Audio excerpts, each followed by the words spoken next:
My boys, don't let ignorance be the thing that sabotages your success. One of the biggest mistakes people make is not reflecting before they start their self-improvement journey.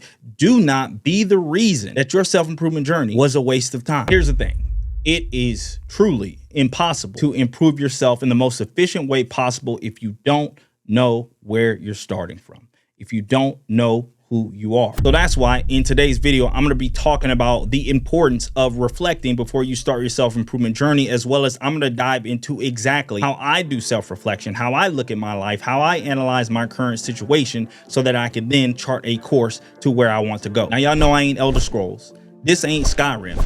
We ain't playing no game, so we gonna hop right into it. Look, guys, self-improvement is a journey of self-discovery. It's you learning who you are. It's you becoming better. But it really doesn't help if you don't understand where you started from, if you don't take time to actually reflect and see what your current situation looks like. When you take the time to reflect, you gain insight on a lot of good things. You gain insight on your strengths and your weaknesses. You gain insight on mistakes that maybe you've made in the past. And being able to identify your strengths and weaknesses can help you tailor a plan to either use those or systematically improve them to help you get closer to your goal. And not only that, guys, reflecting on your past, reflecting on your current situation, assessing what went wrong, what didn't go right, guys. It empowers you. It empowers you to be able to understand you can make decisions to go to a different place in life if you want. It also empowers you to start your self-improvement journey with confidence, because a lot of guys will start a self-improvement journey and they don't even know what they're trying to improve.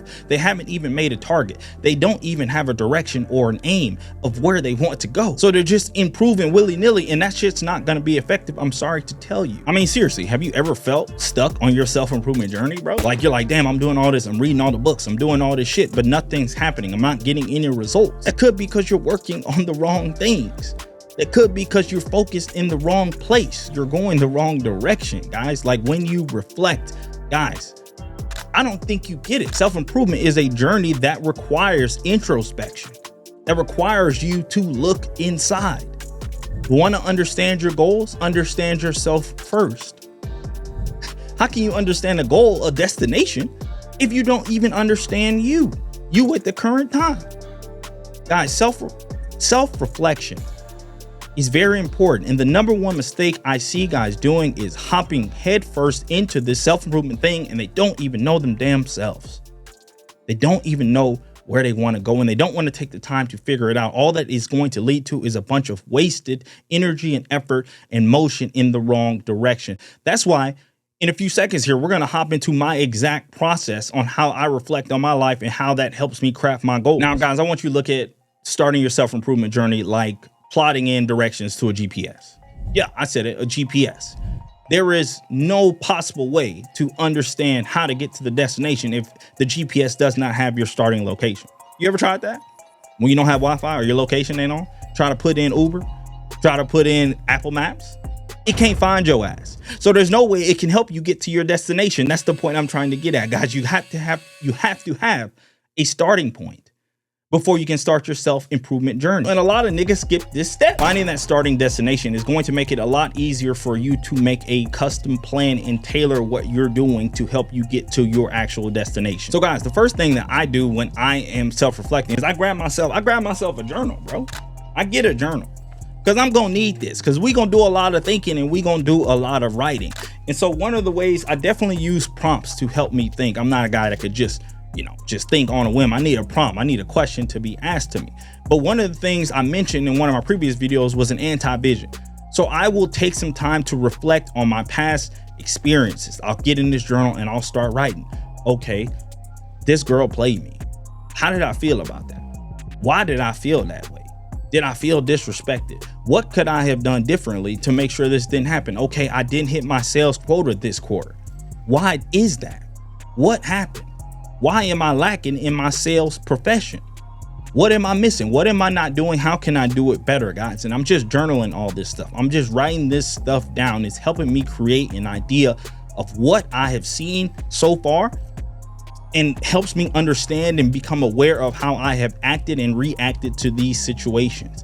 And then it helps me understand how I can be better in those situations. That's how you make continuous progress. The next thing I'll do is use some prompts from like a SWOT analysis. It's basically a thing that helps you determine your strengths and weaknesses. This is going to be your compass. This is going to help shape your self-improvement plan for the direction you want to go or the direction you want to improve. Guys, if you don't understand your strengths, and more importantly, if you don't understand your weaknesses, where you fall short, how are you ever going to improve to get where you want? It's going to make it a lot harder. That's why I take time to literally figure out. And this stuff changes for me from quarter to quarter, but it helps me to figure out, God, Glasgow, where were you weak?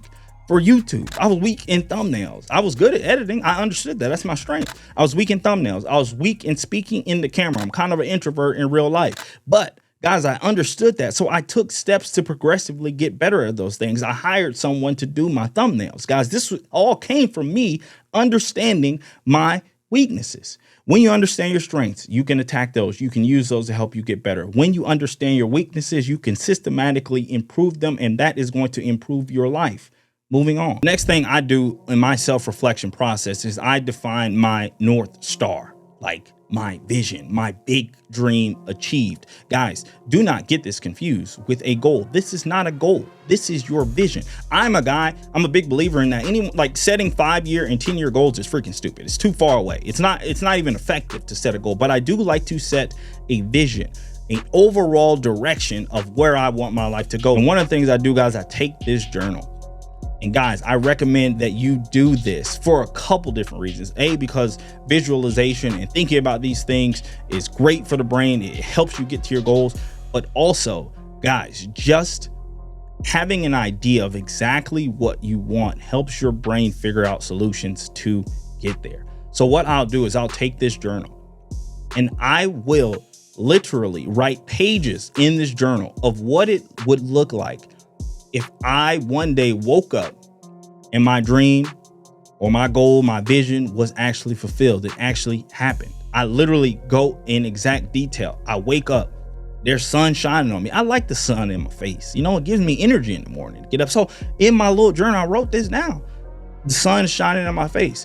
I got a bad girl. I got a baddie coming out bringing me coffee. I don't really like coffee, but I like the way she gonna look in that gown or that robe when she bring that coffee.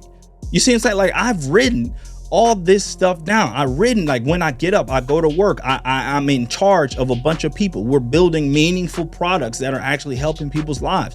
I have written all this stuff down. I have completely visualized and created a scenario of me actually being in a world, in a life where I have achieved my dream. And this does a couple things for you. It prepares your mind for this to actually happen. The mind, it really can't differentiate between what's real and what's fake. And so I write this thing down, and sometimes I come back to it and read it just to get my mind back to that place. This is where we're going. This is what's waiting for us. Help me get there. So guys, I know it seems extreme, but if you really want to take your reflection to the next level, after that, start defining your vision, start journaling, start writing down exactly what a day looks like in a life where you have become the man you want to be. Guarantee you it'll help you get to your dreams a lot faster. And now, guys, now that you've learned to reflect on your life, now that you've learned how I reflect on my life, that's great. It's really good. Reflecting is good, but that isn't going to help you actually make a plan and a goal to actually get where you want. And unfortunately, we're not going to be covering that in this video, but I have given you guys a lot of tips so far on how to reflect. So my question is, like, what are you still doing on YouTube? What are you doing? It's time to take action. It's time to go put in work. Guys, I just gave you a bunch of tips. Go put some of them in action. Stop wasting your time on YouTube. Seriously, get the fuck out of here.